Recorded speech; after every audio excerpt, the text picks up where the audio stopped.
Hey everyone, it's Clint. Welcome to Sweetcast. I tried to do this video once and I kept coughing.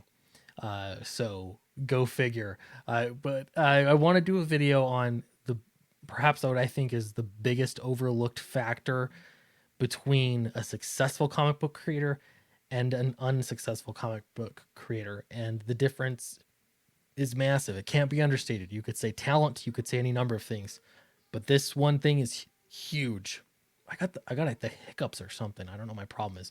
Anyway, Fatal's on Indiegogo right now. This is one of the best books, one of the best comics you're going to see anywhere in comics right now. Don't forget to pick up that black and white artist edition so you can pour over Charlie's beautiful artwork. It's in the link in the description below.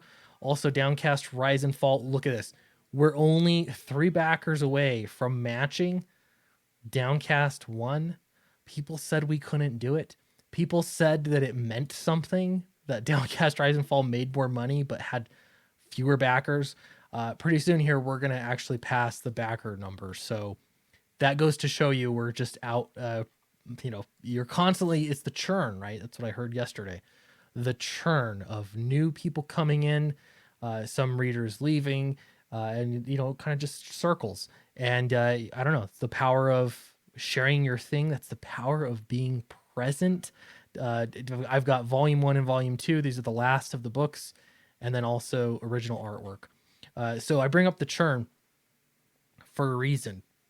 If you are out there, if you are selling your stuff, if you're making comics, if you're publishing things, if you're drawing, if you're writing, you're already ahead of the competition. That sounds silly. Maybe it's a little Pollyanna, but it's the truth. And it has become very apparent to me over the past 2 years as I have been hiring lots of creative types. I've put out so many calls for colorists.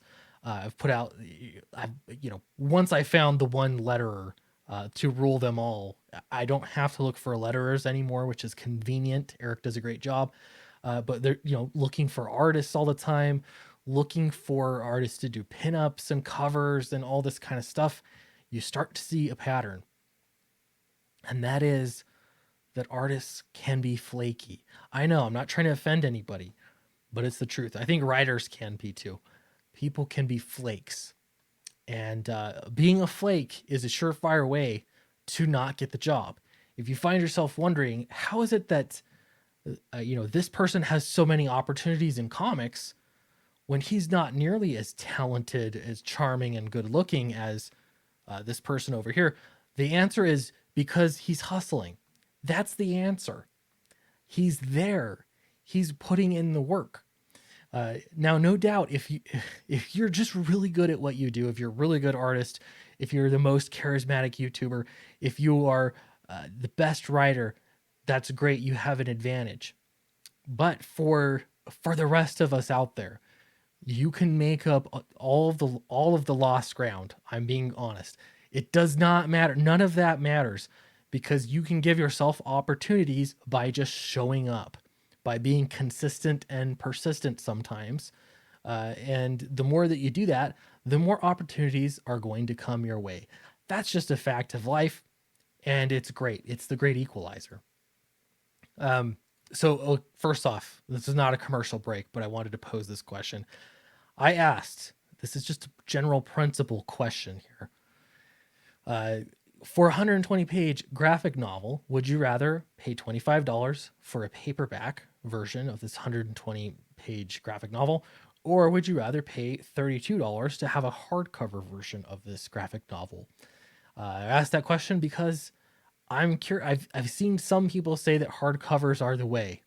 It's the route if you're going to do a crowdfunded book to just go full on, make the thing huge, thick, beautiful hardcover. I like hardcover books quite a bit. But is that the right way to go? And is it worth paying more money to get it? I don't know. Let me know in the comments. Okay, not a commercial break, but my poll. All right, focusing here now. Okay, so I can tell you out of certainty that there are a number of creatives that do different aspects in comic creation that I would have hired, absolutely would have hired, liked their work, and whatever their discipline is. I'm trying to keep this vague. The reason why they don't get hired or I don't reach out with an offer is because I know that they will take their time or they will stress me out by not completing a project and getting it back to me. I'm starting to grow a list of creators that I just love, and I was so close to sending them a direct message, sending them a line, giving them a phone call to ask them to do something for me, like a cover or a pinup. And then I thought, you know what? They're not going to make this a priority. It's going to take me perhaps months to get the thing I paid for. It's not worth it. And then I move on and I go to somebody else who is dependable. If you're dependable in comics, it's going to put you above the rest. There are not very many. There are shockingly few people who are dependable. Colorists is one. That's one of those things. Uh, I've looked at a lot of colorists over the past 2 years, and you know what? I can tell you that Damian Penalba, who colored Downcast, was dependable. He got stuff done. He kept deadlines. He did a good job. There are a lot of colorists who I love their work. Again, I could not hire them because I know that they can't respond to emails. They can't. There's a lot of things that they can't do. So I kind of think back a little bit to I think your boy Zach. Again, he mentioned in a video that maybe it was completely about me, but he did mention me saying, "Hey, why don't you look at Sweetcast, what he's doing?" I think about Sweetcast, and the reason I've had the opportunities that I've had, if you've wondered, is because I show up. You could show up too, and I know that many of you are showing up. Many of you work hard and you're trying. What I'm not trying to do is say that if you're not getting opportunities, you're not working hard. What I'm saying is you're going to get more opportunities if you work hard as opposed to if you don't. Or if you're not even like necessarily working hard, but if you have your line in the water, how many more fishing metaphors, if you've got your net cast out, you're going to get more opportunities than you would otherwise. And I've heard people say this, that they'll hire a worse artist that they know will keep deadlines as opposed to keep a great hire a great artist that won't keep deadlines. But it's become apparent to me, again, I feel like it's been long enough and I've hired and not hired enough people that no one's going to know anybody I'm talking about. But I think that there are far more artists that do not keep commitments, far more colorists who don't respond, who don't reply back, than there are that do. So if you want to be a colorist and if you respond, if you if you try, if you throw your hat into the ring, you're already going to be surpassing so many others. Eric Weathers, my letterer, he letters everything. Okay. You know how he got his job lettering? He saw, was it Jawbreakers? He saw lettering on Jawbreakers and he said, that's not very good lettering. And what he did is he did a test page and he sent it to Richard and he said, hey, here's some lettering. Here's what I could do for you. It's better than what you did. And that got him the job.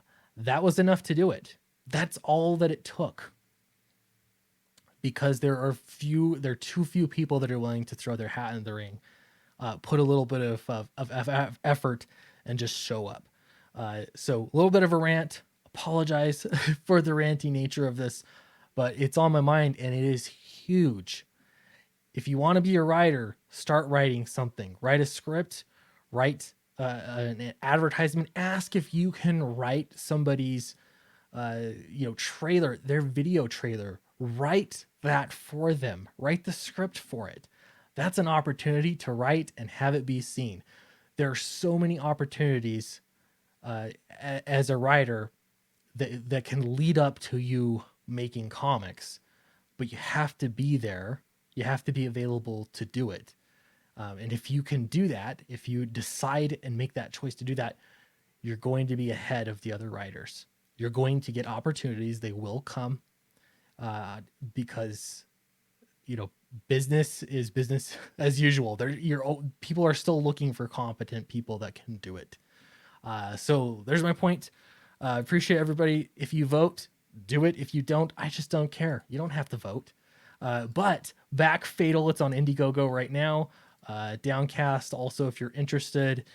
Volume 1 and Volume 2, also original art, if you're interested there. And I will see you in the next video.